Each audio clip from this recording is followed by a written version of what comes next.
About the most uncomfortable, you will see me. I hate smiling in front of a camera. I don't understand what it is, and I think it goes. If you think about the different people that you know that struggle with this kind of stuff, Chandler Bing is probably the most well-known person who's had this struggle. When a camera gets in front, he's just got to. Yeah. Oh, that's me. I'm Mike, and I struggle with smiling in front of cameras but I know that I've got a good natural smile. It comes out every once in a while. Anyhow, I have had one hell of a day. It's actually been a pretty good day. Had some amazing conversations, recorded a podcast with Casey Cox, and can't wait to push that episode live at some point in the future.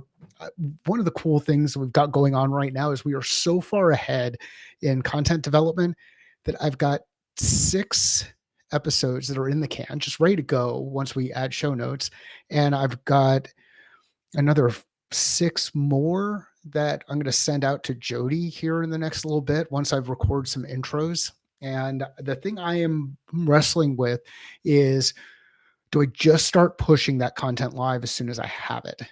So let me know in the comments if you just want to see the content live as soon as we have it, or if you prefer to have these things drip out once per week. I don't know the right answer to this, but I would appreciate any feedback. And I know feedback is feedback, so I may take it and apply it, or I may take it and put it on the shelf for a little bit. Let's talk about this week.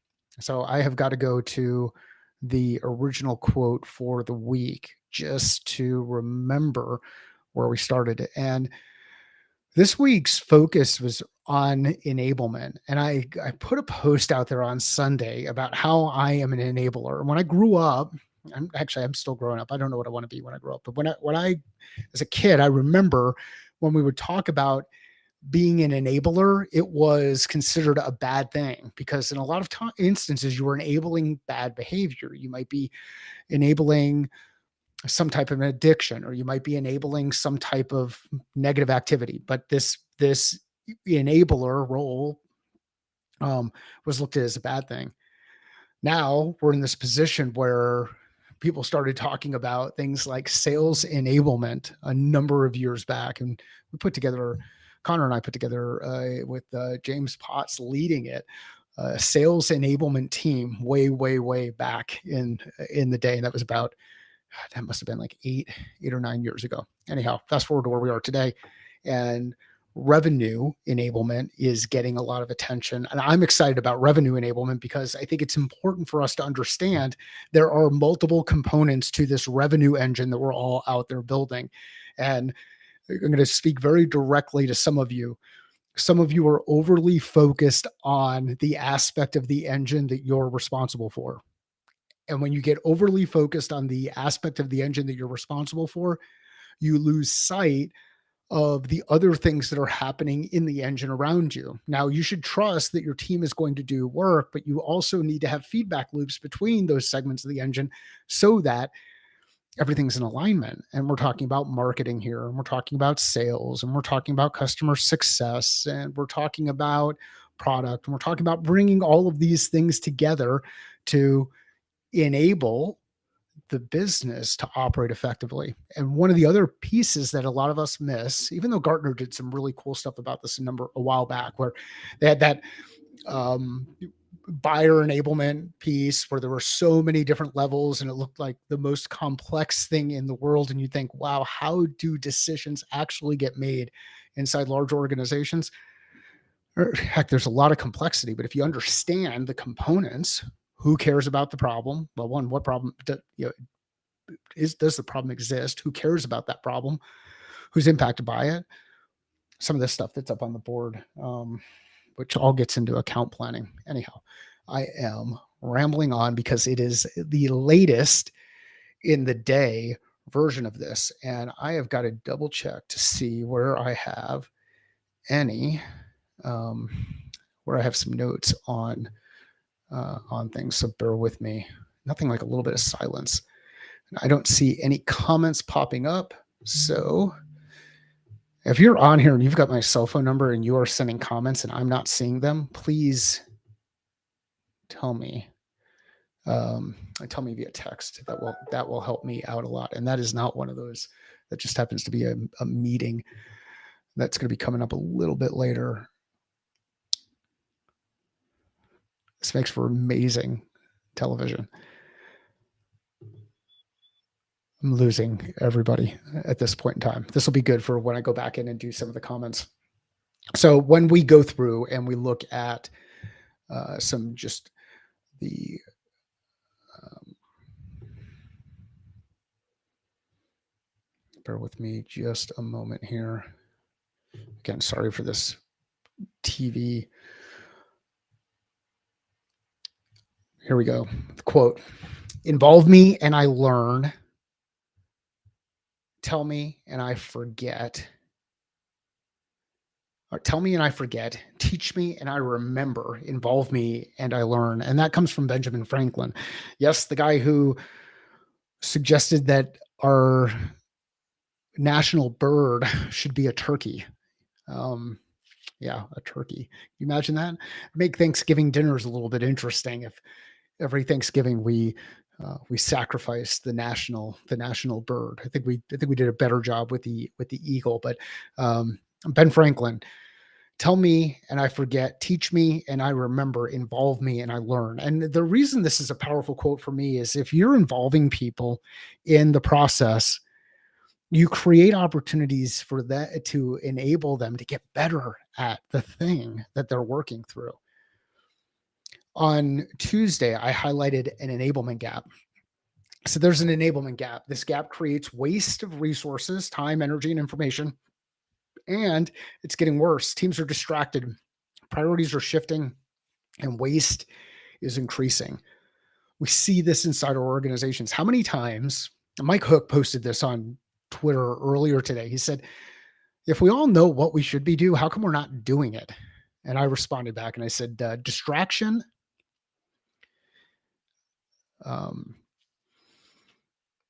lack of prioritization. So prioritization, distraction, prioritization, and insecurity. And his response was, yeah, it's not a good look. Defensive pass interference is not a good look unless you're sacrificing yourself to in an NFC championship game so that your team can move forward. And for all the Saints fans, I know that one still hurts. The you know when you're thinking about enablement and addressing the enablement gap, I think one of the questions we've got to ask ourselves, and it'll be good to see comments in here again. If you put comments in, I can see those things in real time later on when I go back in and review the tape and evaluate some of the video content here. But if when you're doing something inside your organization, I think one of the questions you want to ask is this creating friction or is it reducing friction? Is it creating friction for people? Is it creating friction in the process? Is it creating friction in the decision making capability? Or is it reducing friction so that momentum can continue to build? And when you ask that question, creating friction or reducing friction, because sometimes you want to create friction. If you're going to change something, you need to create friction. Sometimes you want to reduce friction so that things can continue to go and thrive.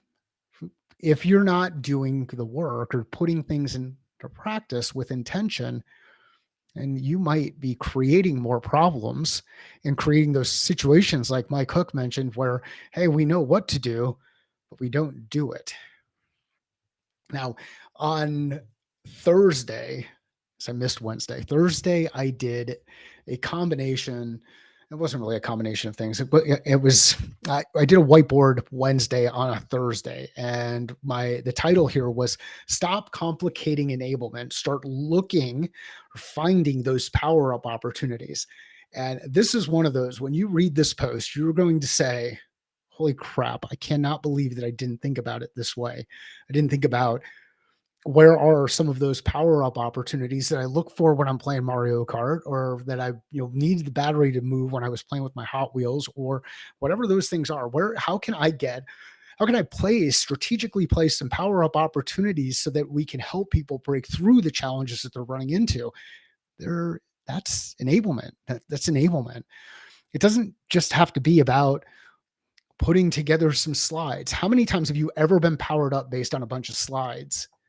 It's not about putting together a bunch of white papers and documentation. I mean, sometimes that's going to help in different pieces. It might grease skids, so to speak. But what if you actually look at the process that your customers are going through? Can you find? Remember, you have internal customers and external customers, people you work with outside of your organization, those are inside your organization. We've got a lot of customers. Are we doing things that enable, that power up those customers so that they can break through the challenge that they're running into? Because we will continue to run through challenges. We will have decisions that we need to make and things that we need to focus. And although this one didn't take off, which I thought it would, because I just thought it was a good question. And maybe it's just because nobody knows. So, all right, LinkedIn, what is dark social? So if anybody knows what dark social is, let me know. And that is a recap of the week. Amazing conversations with a couple of people this week. I want to thank Dan Tyre for his time earlier this morning. It was awesome to have a conversation with him. I'm going to thank Casey Cox for joining me on the podcast earlier this morning. I had a number of other recordings with folks. Tim Sure joined me earlier this week. Just some amazing content that's getting ready to come out. And I hope I'm really excited to share it with you all. I hope you have an amazing weekend. Also, Jeff, thanks for hanging out a little bit earlier. But Jork and I had a chance to catch up about an hour and a half ago. I hope you have an awesome weekend. I hope you've taken some time to think about what you've learned this week, what that has caused you to change this week, and how you've applied the learning and change inside your organization and inside the work that you're doing. And here we go with another awkward end stream. Thanks.